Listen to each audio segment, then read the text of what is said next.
Did you know that this little device in your pocket has shrunk your attention span to a mere 8 seconds, which means the majority of you have already lost interest in this video. If you're a musician, artist, poet, filmmaker, insert creative pursuit here, then the chances are you're now forced to squeeze your art into a 15-second video made to post on an algorithm-based platform that will dictate your art's exposure based on its ability to grab and hold attention, regardless of its quality or the time it took to create. What's even more is if it fails to grab attention immediately, then it falls into the abyss of unwatched videos, non-streamed music, blog posts with no views, and you're forced back to the drawing board to begin the process all over again.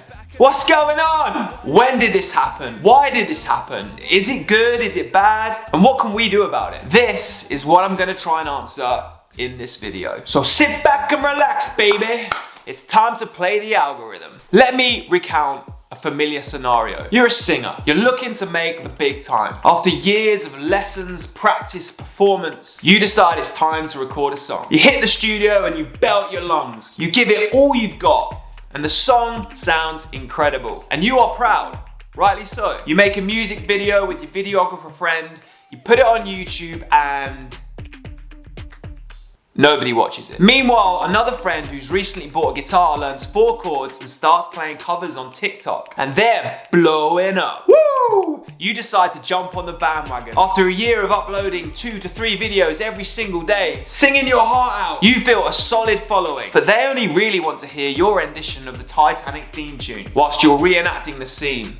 Your following are not interested in your original material. Day after day, you have to keep up with the algorithm. Singing songs you don't even like as your dreams of playing Wembley Arena or writing that duet with your musical hero are slowly slipping away. One day, you wake up to realize you've spent all your time and energy to serve an algorithm that was set out by a tech company, instead of taking your music and creativity to new places. The algorithms set by these platforms reward art that seeks and holds attention. This being because attention is sold by the companies to advertisers. It's what makes them money. The main issue that's created being the art no longer matters. The attention does. The modern day internet, baby. Social media living. How did something with the potential to give creators of any medium a platform for worldwide exposure become the very killer of true creativity and innovation, and instead eat away at its consumers' mental health? Time for a quick history lesson. Throwback to the 1940s through to the 1990s, the pre-internet era of the modern age. In the world of the arts, the direction was mostly dictated by the top entertainment companies. In the music industry, for example, this was major record labels. A major record label could ensure that an artist got seen and heard throughout the world using radio and TV. A musician's initial popularity was not of importance to the record label, as they had the power and the money to ensure that the world would know the musician's name using things like MTV, talk shows, radio play, magazines and more. But then in the mid-90s, a French invention called the internet would come to fruition and literally change everything. Amongst other things, a main revelation of the internet is that it was the first to offer a free distribution platform that literally can reach anywhere in the world. Meaning anyone can upload something and effectively have it seen worldwide. Something that we now call going viral. To begin with, viral sensation was predominantly reserved for cat and dog videos or the occasional insane stunt compilation. That was until a band called OK Go released a video for their single Here It Goes Again, the one with the treadmill. What am I doing? It became apparent that a decent song, a camera, and in this case, a well-coordinated dance routine, offered the formula to becoming famous overnight. Something that most musicians and artists, creatives, have access to, and thus kickstarts the pursuit of going viral for fame and fortune. Tech companies capitalized on the ever-growing users who were trying to create the next Neon Cat, Chocolate Rain, or become the next Star Wars kid. And why wouldn't they? The more eyeballs and time spent on their platforms, the more revenue they'd get from advertisers. They were supporting creators by offering the ultimate exposure, and in return, making bags full of cash. Platforms like YouTube for videos, Spotify for music, Instagram for photos, WordPress for bloggers, they all started to emerge, giving people forever further access to be seen and be heard. Everyone was winning, right?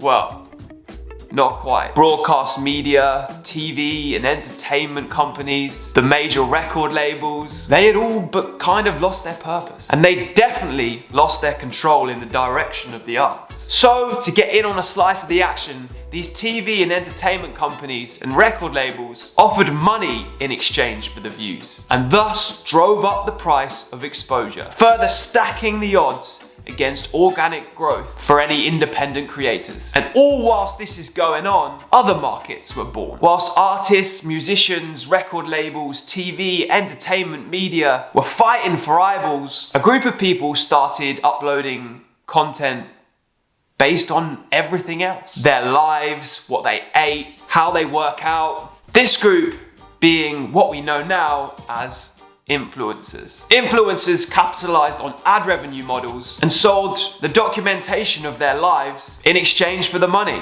People working office jobs quit their mundane lives in exchange for traveling the world with a point and shoot camera. Who could blame them? With more and more people flocking to this dream life, whilst more and more indie creators tried to gain exposure for their art, and all the while entertainment, media, news networks and any company with a computer tried to get a slice of the attention, and then mix in TikTok to the recipe, add a dash of a global pandemic which literally had everyone staring at their phones all day long. More attention to the platforms, upward revenue forever growing higher for these tech companies, more and more competition for the eyeballs, more and more people just trying to get attention. And that leads us to where we are today. Every creative, musician, artist, even general everyday person is now competing for an ever diluting piece of attention in hopes for exposure. Record labels and entertainment media no longer have the money they used to, and so look for those who already have an audience online, which means branding and audience size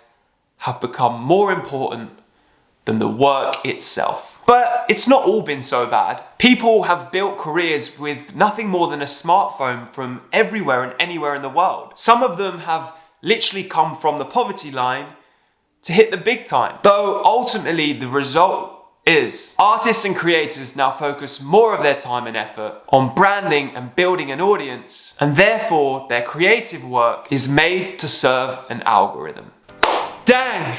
Imagine trying to explain all that in 8 seconds. Now I really feel like you're not paying attention. So here's the part of the video which might be useful to you, maybe. What can we do about this? The problem doesn't necessarily occur because of the internet and social media, but more because of how we use it. The current method focuses on going viral, building a huge following and monetizing from there. In principle, it's great, but it creates two large problems. Firstly, it's completely unsustainable. With an abundance of ever-growing online content, going viral is getting harder and harder. And unless you're Mr. Beast, who actually loses money when he makes his videos, your energy is well and truly wasted on gaining what is essentially scattered attention. The second problem is mass attention is always temporary. Getting a large crowd to watch you for a small amount of time, it's the equivalent of the 15 seconds of fame analogy. It will go as quickly as it came. So what's the alternative?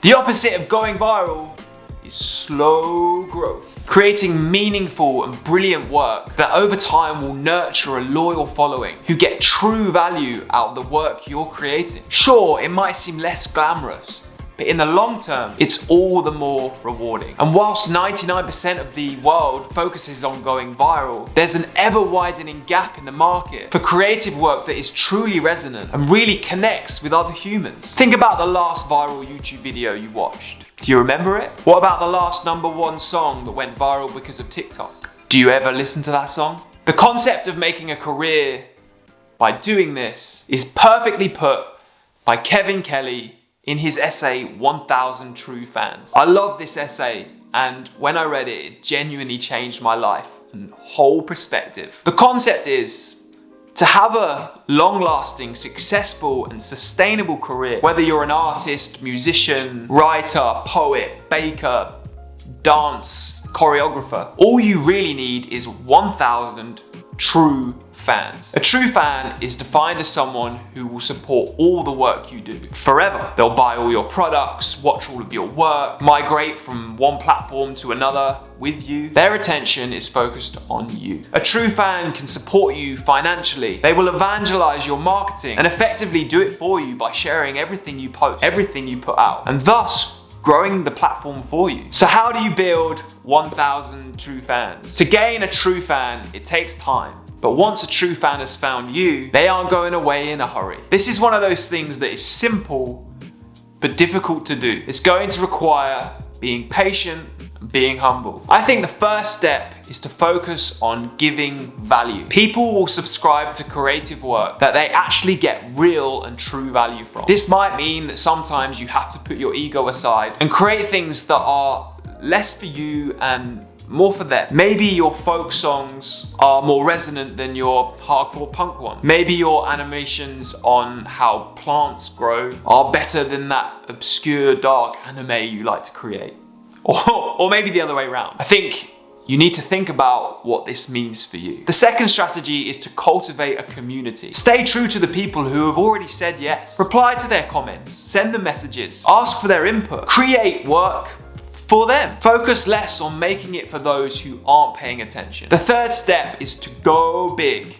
Go big or go home. Work on a project that is bigger than you. Going back to our story at the beginning, the singer maybe would have been better to record another single, or maybe even work on an album. Ultimately, it would be better than worrying about the 15 seconds of TikTok fame. A big creative project is always going to be way more fulfilling for you as a creative and will have the potential to outlast anything that's been made quickly. Content that's sole purpose is to go viral. It may even outlast the algorithms. Don't tell the robots. This is something I'm still working on today, and I'm no expert. My plight is still very much to cultivate the 1,000 true fans through this wonderful technology we have at our fingertips. Ultimately, my mission is to create a sustainable career doing this. My last word of advice, as cheesy as it sounds, is to fall in love with the process of what it is you do. Stop worrying about the end results. If you enjoy making in your creative pursuit, then ultimately you won't worry about how slow the growth is. Just keep showing up.